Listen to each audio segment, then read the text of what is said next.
última noite do rei. Esse é o tema da mensagem de hoje. E nós vamos abrir a nossa Bíblia no capítulo 5. Manter a nossa Bíblia aberta no capítulo 5 do profeta Daniel, o banquete de Beltsazar. Os irmãos acompanham em suas Bíblias, eu acompanho aqui na tela. Infelizmente não dará para os irmãos acompanhar ali no telão. Vamos ler. Diz assim: o rei Beltsazar deu um grande banquete a 1000 dos seus senhores e bebeu vinho na presença de 1000. Havendo Beltsazar provado o vinho, mandou trazer os vasos de ouro e de prata que Nabucodonosor, seu pai, tinha tirado do templo que estava em Jerusalém, para que bebessem nele o rei, os seus príncipes, as suas mulheres e concubinas. Então trouxeram os vasos de ouro que foram tirados do templo da casa de Deus que estava em Jerusalém, e beberam neles o rei, os seus príncipes, as suas mulheres e concubinas. E beberam o vinho e deram louvores aos deuses de ouro, de prata, de bronze, de ferro, de madeira e de pedra. Esse é o famoso banquete de Beltsazar. Vamos orar? Senhor nosso Deus, nosso Pai, estamos diante, Senhor, da Tua presença neste momento. Estamos debaixo, Senhor, da dependência do Teu Espírito Santo. Precisamos do Senhor. Precisamos que o Senhor fale conosco. Precisamos do toque do Seu Espírito Santo, da iluminação que somente o Senhor pode dar. E pedimos nesse momento que o Senhor nos envolva, que o Seu Espírito Santo nos ilumine a mente, o coração, e que essa palavra, ó Deus, não seja uma palavra vazia, não seja uma palavra humana, mas seja uma palavra que venha diretamente do Senhor, ó Deus, do seu propósito, da sua vontade, para a nossa edificação. Nós te pedimos isso, ó Deus, em nome de Jesus. Amém. Na antiguidade eram comuns os banquetes, as festas, eram orgias, como aquele hino diz, né, numa orgia nefanda. Então, esses reis, eles eram hedonistas. O que é hedonismo? Hedonismo é a escolha do prazer como filosofia de vida. É mais ou menos o que nós vivemos hoje. Nós vivemos uma sociedade hedonista. Volta e meia alguém fala assim: o importante é ser feliz, o importante é ter prazer, né? E assim, eram aqueles banquetes, e diversos banquetes eram dados anualmente. E não só na Babilônia, depois nos outros impérios. Nós sabemos, né, dos banquetes na época do Império Romano, nós sabemos dos banquetes que eram dados na época do Império Grego. E assim se sucederam, né, sociedades que tinham essa visão. E nesses banquetes, até nós vemos nos filmes, eles contratavam prostitutas, eles colocavam bebidas para tudo quanto é lado, e os seus convidados, o que eles faziam? Eles queriam ter o prazer de comer de tudo, então eles comiam, né? Comiam muito mais do que podiam suportar comer. Daí eles iam em algum lugar, forçavam o vômito para que esvaziasse o estômago e eles pudessem voltar e continuar a comer aquelas coisas, porque o prazer de comer, o prazer de beber vinho, o prazer de se embriagar, o prazer de se envolver com as prostitutas e aquelas danças de mulheres seminuas, e era aquela festa que para eles era símbolo de alegria. E aqui estava o banquete de Beltsazar. Beltsazar, esses tempos me perguntaram se ele era filho do Nabucodonosor, e eu falei que era, né? Mas foi um erro meu, né? Publicamente peço perdão.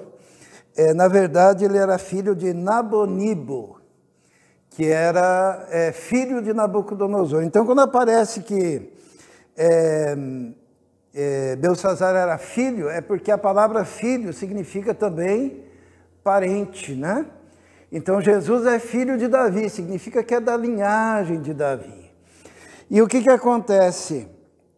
Esse Belsazzar, que era o segundo no reino, o pai dele era o rei principal, ele era o segundo regente, ele estava usufruindo de todo aquele poder, e daquela pompa, e daquela riqueza, e daquela festa.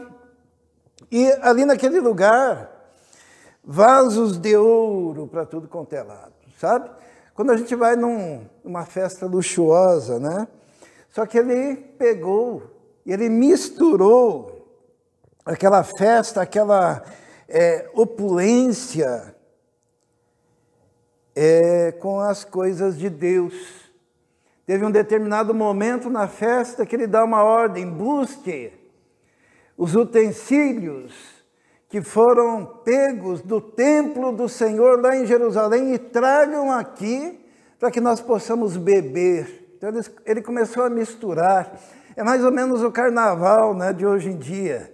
O carnaval enquanto festa, enquanto pessoas nuas, enquanto coreografias que são feitas, né, para o prazer, para a alegria, para a festa. É uma parte que desagrada a Deus, mas quando eles começam a misturar as coisas de Deus no carnaval, os irmãos percebem isso? Que eles pegam e colocam agora Jesus, alguém simbolizando Jesus desfilando. Eles pegam Jesus sendo arrastado por um Satanás, né, no meio da avenida, e começam a fazer essa mistura, esse sincretismo, e ao mesmo tempo adorando os seus deuses, e fazendo as orgias, e usando os símbolos cristãos. Na verdade, essas coisas começaram a acontecer aqui também, né? Então, esse rei pede: tragam os vasos de ouro, tragam as coisas de Deus. E ali misturaram com idolatria, bebedeira, prostituição e orgias. Que coisa, né? Que coisa terrível. Só que tem uma questão. Mal sabia ele que o pai dele, naquele exato momento daquela festa, estava sendo derrotado pela média, pelos medos. Porque enquanto ele estava ali, naquele ambiente palaciano e festivo, o pai dele estava numa batalha terrível, o avô dele, Nabucodonosor, já tinha sido derrotado, e o pai de Belsazzar estava sendo humilhado e morto numa batalha. O curso do rio que protegia a cidade onde estava este rei fazendo aquela festa tinha sido já desviado pelos inimigos, e os portões e os muros da cidade já estavam caindo abaixo, e ele estava onde? Festando, fazendo uma grande festa. O Império Babilônico estava no seu último dia de glória, e ele estava fazendo uma festa, ignorando os acontecimentos periféricos, as coisas que estavam fora da alçada do seu conhecimento e do seu entendimento. Ele não sabia disso. Outra coisa que ele não sabia, que faltava muito pouco para alguns soldados medos entrarem naquela festa e apunhalarem o rei, ceifando a sua vida, para entronizar um novo rei, que se chama Dario. Ele mal sabia que enquanto ele estava bebendo vinho, que enquanto ele estava dançando, que enquanto ele estava envolvido com as prostitutas, estava ali com as suas concubinas e esposas, seus milhares de amigos, o tempo estava chegando ao fim e aquele seria, ou aquela seria a última noite da sua vida. A sua vida se acabaria naquele dia. Que coisa terrível, né? Tem muita gente vivendo dessa forma. Tem muita gente sem saber que aquele momento de prazer, que aquele momento de alegria, que aquele distanciamento de Deus, que aquele afastamento das coisas que realmente valem a pena, na verdade retratam apenas que eles estão vivendo sem saber o último dia das suas vidas. Se você soubesse tudo isso, como você viveria o último dia da sua vida? Porque no mesmo dia do banquete, foi o dia que ele morreu. No mesmo dia do banquete, foi o último dia da Babilônia. Como que você viveria? E a primeira coisa que nós aprendemos nesse texto é que você pode viver nos banquetes carnais da soberba e arrogância e distanciado de Deus. Hoje nós olhamos aqui, tem muita gente que não está aqui. E talvez estejam realmente fazendo coisas que agradam o seu coração. Talvez estejam numa festa, talvez estejam assistindo um programa favorito de televisão, talvez estejam entediados porque não sentem mais prazer nas coisas de Deus. Podem estar fazendo milhares de coisas. Mas talvez hoje também seja o último dia dessas vidas. Nós não sabemos. Ninguém sabe o dia nem a hora.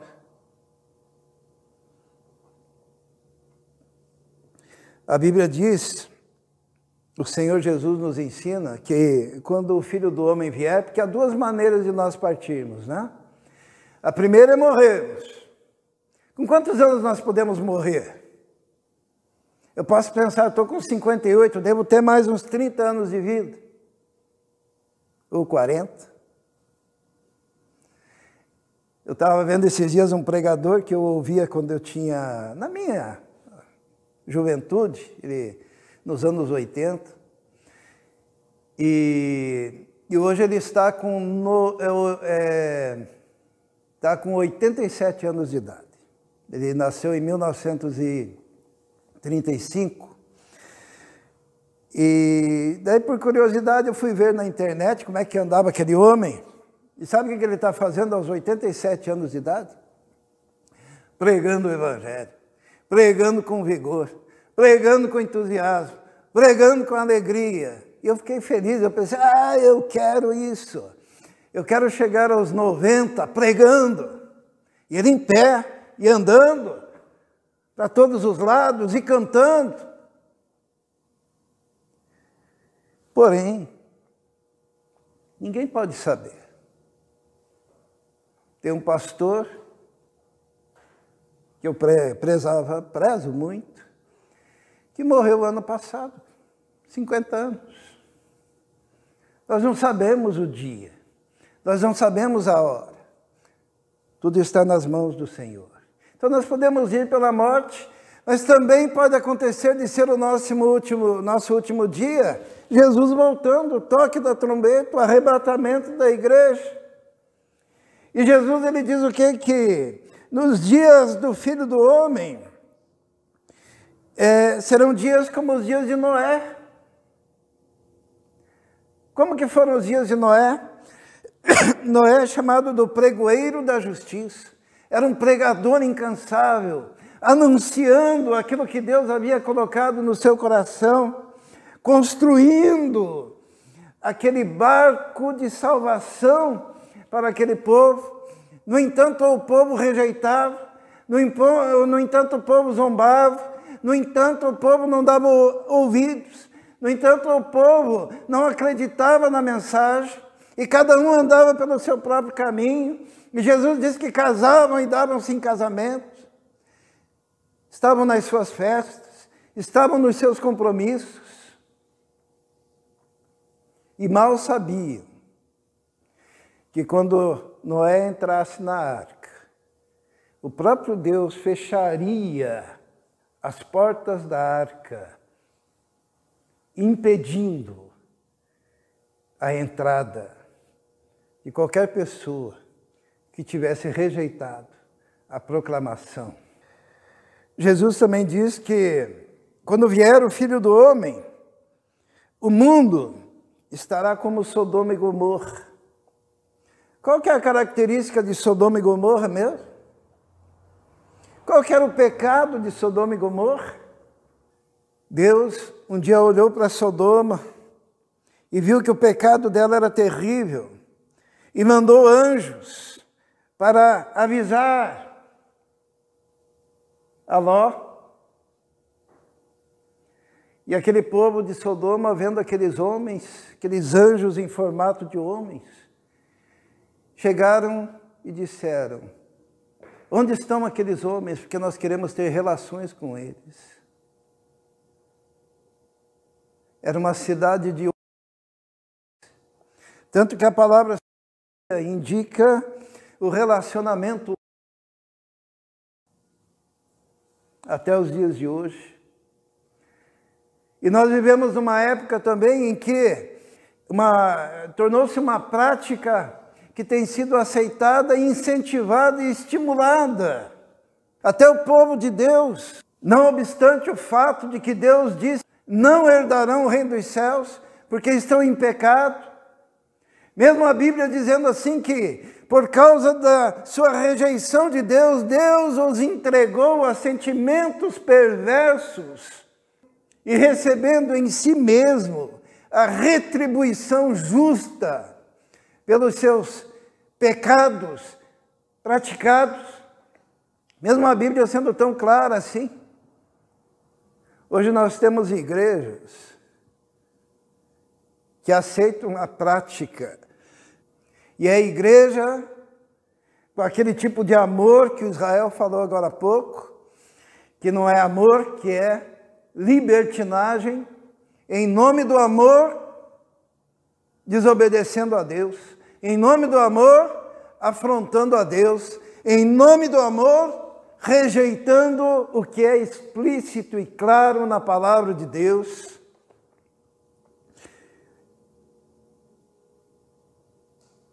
Quando Jesus vier, último dia,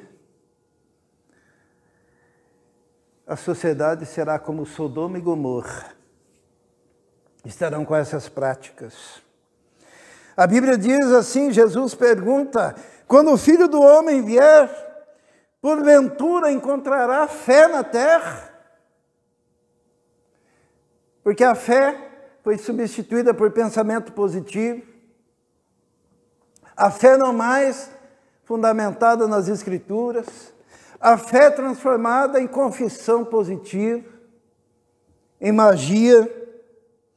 A Bíblia diz também que os homens serão amantes de si mesmos e que por se multiplicar a iniquidade, o amor de muitos esfriaria. Talvez hoje, irmãos, quando a gente olha isso, talvez hoje nós estejamos vivendo o nosso último dia. Aqui na Terra. Porque tudo está acontecendo. Como que você viveria o seu último dia? O rei Belsazar não sabia. E no último dia da vida dele, ele estava em festa, em orgia, em bebedeira, em promiscuidade, ele estava longe das coisas de Deus, mesmo tendo ele a oportunidade de ter ouvido um grande profeta, que poderia conviver com ele no palácio. Quem que era esse grande profeta? Daniel. Agora, muito embora Daniel tenha sido aquele homem que revelou os sonhos de Nabucodonosor, seu avô, muito embora Daniel tenha sido aquele homem que teria vivido naquele período mais de 60 anos, ele estava com 66 anos, na época desse rei, com tantas oportunidades que esse indivíduo tinha de ter contato com alguém que proclamaria a palavra de Deus. Depois nós vemos no texto que sequer ele conhecia Daniel.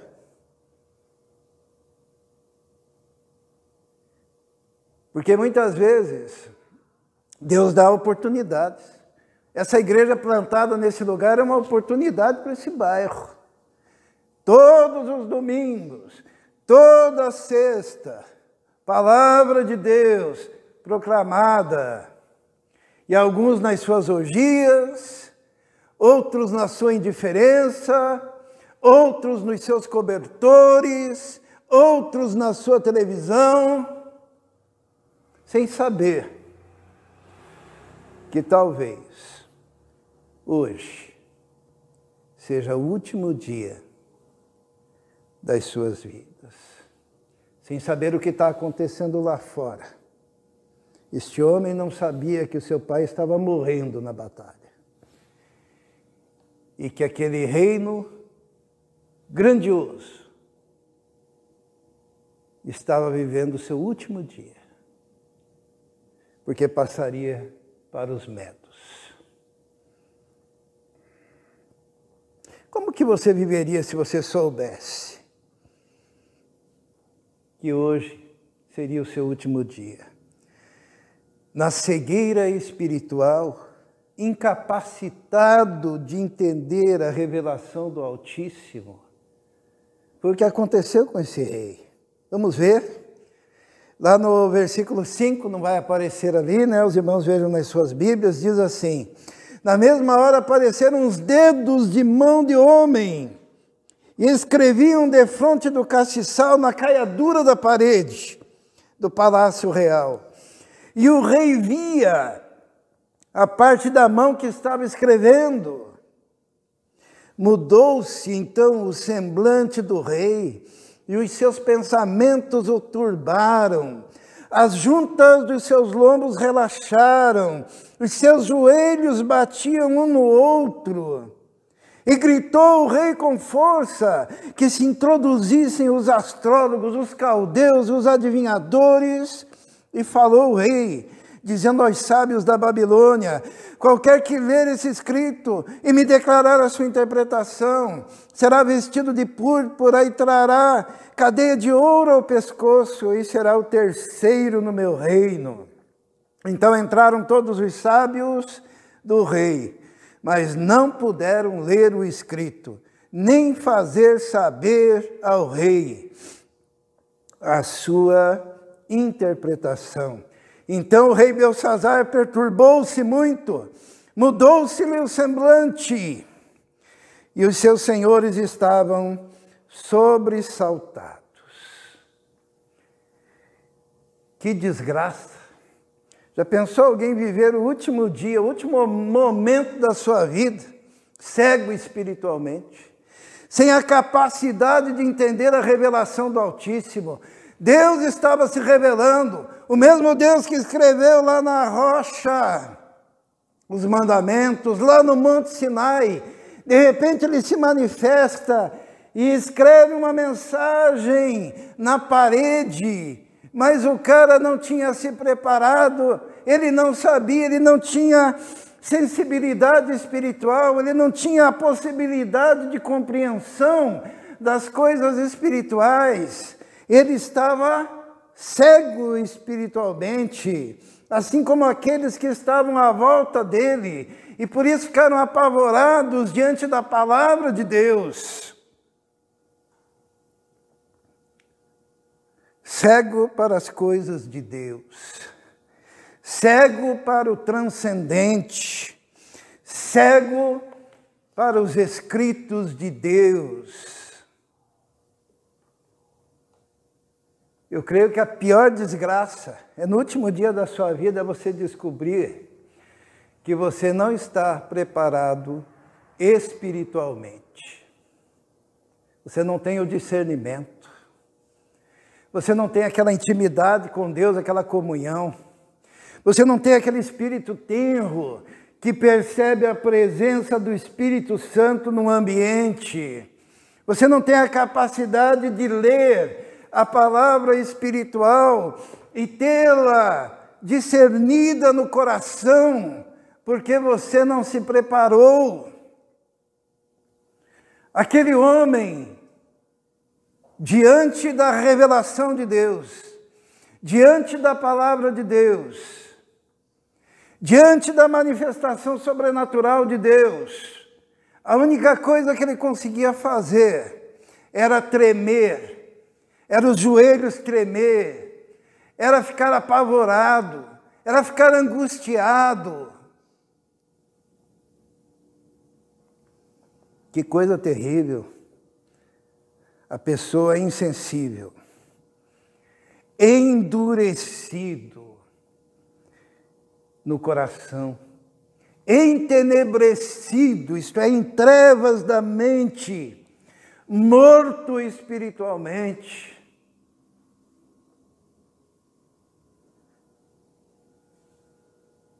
As piores mortes são aquelas em que a pessoa não está preparada espiritualmente. E muitos, como última palavra e último suspiro diante da morte, gritavam: estou indo para um abismo escuro, impenetrável, porque é o salto para o desconhecido. Eu me lembro do meu pai antes de morrer, um pouquinho antes, um dia talvez, nos dias que precediam a sua morte. Em alguns momentos ele falava assim: agora, mas já. Ele não estava falando com ninguém, né? Minha mãe presenciou isso. Daí a minha mãe chegou para ele e disse assim: Aníbal, se você partir, você está preparado para ir ao encontro do Senhor? Daí o meu pai, ele tinha dificuldade de falar devido ao mal de Parkinson, ele fez assim para ela. Daí o que aconteceu? Depois ele disse: Margarida. Ele balbuciava, né? Eu vi um jardim tão lindo, tá? Lugar lindo. E daí um dia ele falava consigo mesmo, né? Acho que falava com alguém. Eu creio que os anjos até preparam esse momento da nossa, né? Porque os anjos são os ceifeiros, diz a Bíblia, né? E ele falou assim: estou preparado, eu vou, agora eu vou. E daí, logo em seguida, ele foi. Discernimento das coisas espirituais, né? Capacidade de enxergar além desse mundo e dessa vida. Quando Deus se manifesta, capacidade de enxergar, capacidade de ver, sensibilidade, é isso que está falando o texto. E é isso que este homem não tinha. O rei Belsassar não tinha. Porque as prioridades dele eram outras. Os caminhos dele eram caminhos distanciados de Deus. Como é gostoso sentir o Espírito Santo e a presença do Senhor. E como tem gente que é dura e não consegue. Esses dias eu falei, né, do homem exterior, do homem periférico, do homem interior, né? Que o pregador ele tem que quebrar o homem exterior, pedindo que Deus o faça, com o martelo que esmiuça a pedra, que é a palavra de Deus, para que o homem periférico seja tocado, mas esse homem periférico precisa ser quebrado, para que toque lá no homem interior, tocando lá no homem interior. Daí é glória, né? Daí é uma coisa extraordinária. Esse homem não tinha isso. No último dia da sua vida, será que você vai passar na cegueira espiritual, indo para o desconhecido, incapacitado de entender a revelação. Os dedos escreviam na parede, aquela mão apareceu, e esse homem incapaz de entender.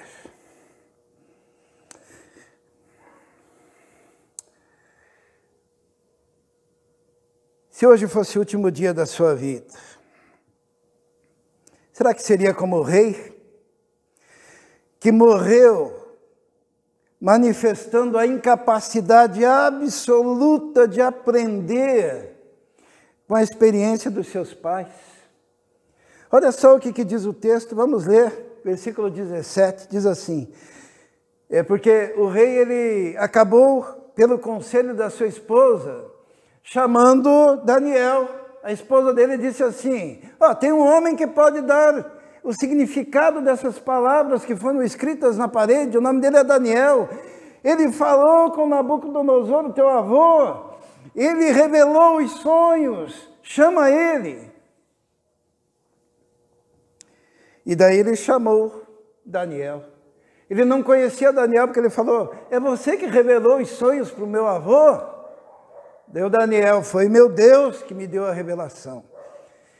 E daí Daniel, na presença de Belsazar, diz o seguinte: então respondeu Daniel e disse na presença do rei: as tuas dádivas fiquem contigo, e dá os teus prêmios a outro. Porque o rei tinha prometido um monte de coisa para quem revelasse o que foi escrito, né? Ele disse: eu não quero isso. Contudo, lerei ao rei o escrito, e far-lhe-ei saber a interpretação. Ó rei, Deus o Altíssimo deu a Nabucodonosor, teu pai, o reino e a grandeza e a glória e a majestade. E por causa da grandeza que ele deu, todos os povos, nações e línguas tremiam e temiam diante dele. A quem queria matava e a quem queria conservava em vida. E a quem queria engrandecia, a quem queria abatia. Mas quando o seu coração se exaltou e o seu espírito se endureceu em soberba, foi derrubado do seu trono real e passou dele a sua glória. E foi tirado dentre os filhos dos homens, e o seu coração foi feito semelhante ao dos animais, e a sua morada foi com os jumentos monteses. Fizeram-no comer erva com os bois, e do orvalho do céu foi molhado o seu corpo, até que conheceu que Deus, o Altíssimo, tem domínio sobre o reino dos homens, e a quem quer constitui sobre ele. E tu, Belsazar, que é seu filho, não humilhaste o teu coração, ainda que soubeste tudo isso. O que significa isso? Significa que ele sabia de tudo isso. Por causa da história do seu avô, por causa da história do seu pai. Ele sabia que um dia o avô dele tinha comido grama.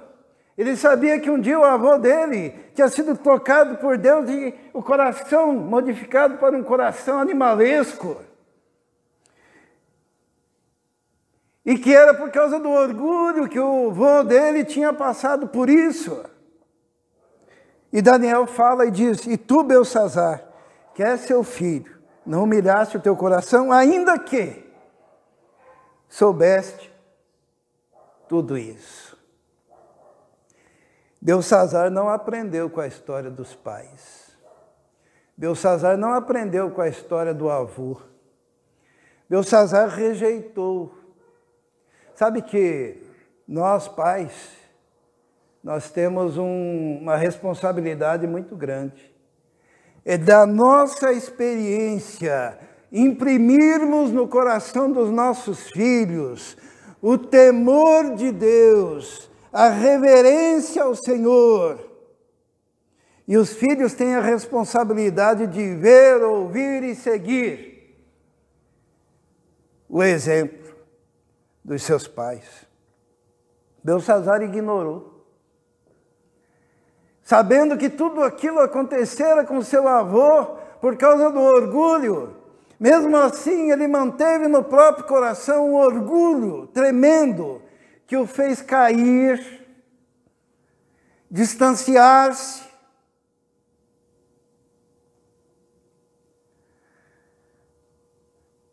Eu fico olhando aqui a Fernanda, né? O Guilherme hoje não está conosco. Olha a responsabilidade, teu avô é pastor, né? E um dia, Deus olhou para um jovenzinho tocando sanfona no baile, cantando música gauchesca, sei lá o que ele cantava, música caipira, e lá no meio daqueles que bebiam, daqueles que fumavam, daqueles que estavam em festas, Deus olha para aquele menino e diz assim: vou resgatar esse homem. Por quê? Porque eu quero fazer dele um homem de Deus. E este homem de Deus vai testemunhar para os seus filhos, suas filhas. E elas serão mulheres de Deus. E estas mulheres terão filhos. E este homem que eu estou resgatando, que agora é só um menininho, vai ser luz.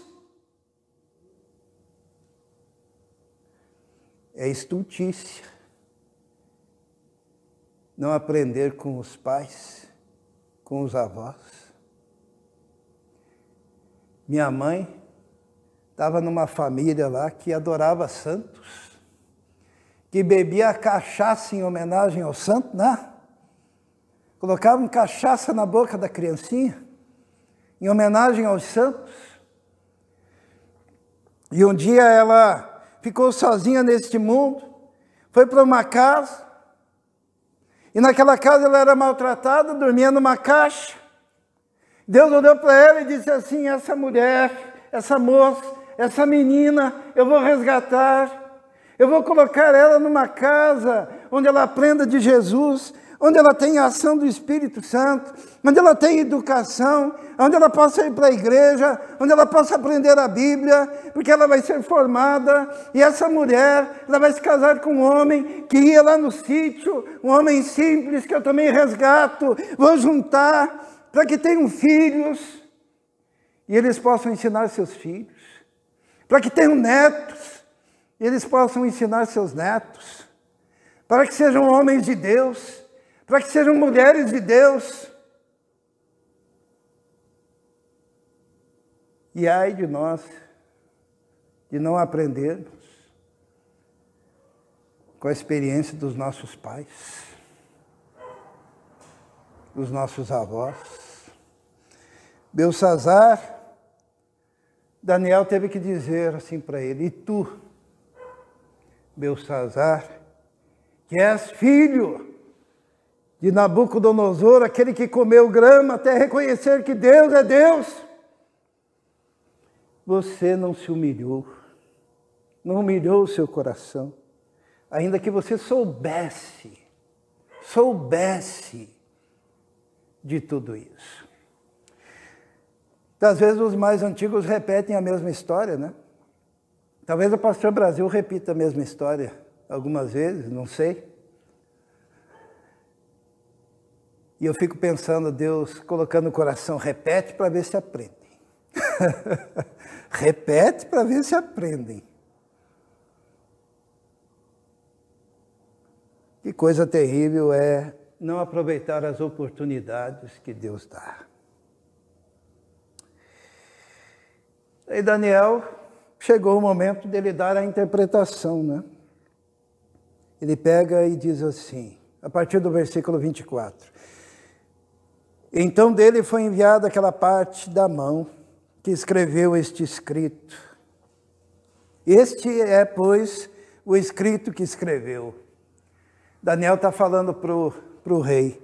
Mene, mene, tekel, ufarsim, que significa, esta é a interpretação. Daniel está dizendo ao rei. Mene significa, contou Deus o teu reino. E acabou. Tekel, pesado foste na balança e foste achado em falta. Pérez, dividido foi o teu reino e dado aos medos, que por sinal já estavam entrando pelos portões da cidade, e aos persas.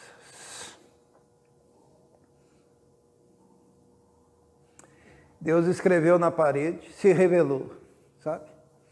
Meu maior temor nesse momento é que aquela mão que escreveu os 10 mandamentos, aquela mesma mão que escreveu por misericórdia na parede essa mensagem de juízo sobre a vida de Belsazar, neste mesmo momento esteja em algum quarto de algum filho, de algum neto, de algum amigo, de algum vizinho, de algum parente, escrevendo: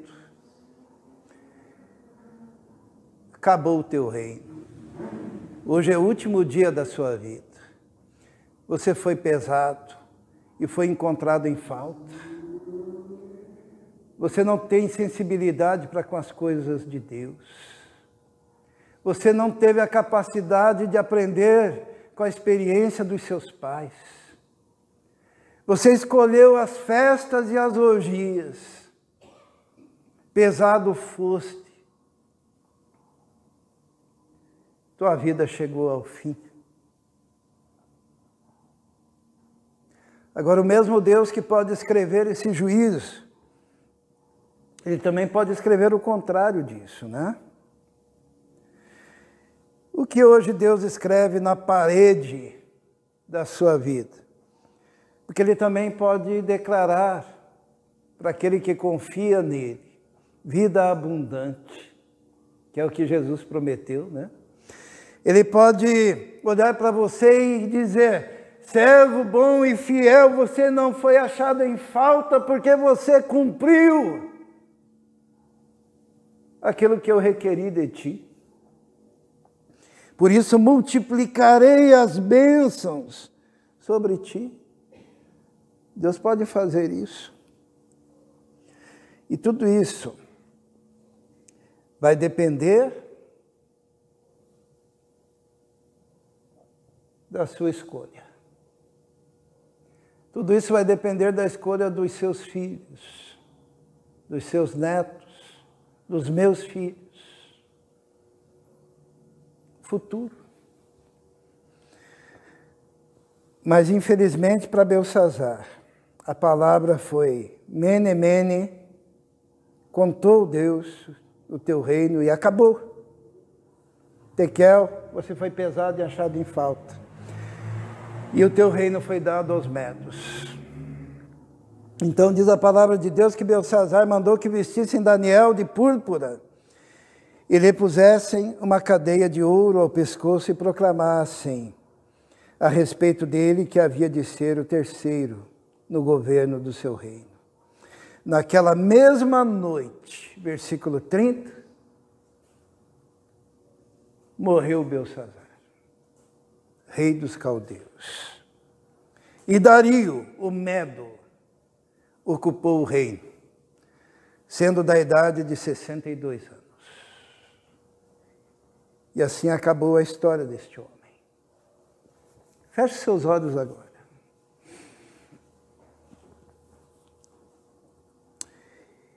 Eu vou fazer uma pergunta retórica. O que a mão de Deus está escrevendo na parede da sua vida? O que a mão de Deus está escrevendo na parede do seu filho? No quarto do seu filho? Na casa das pessoas que você ama?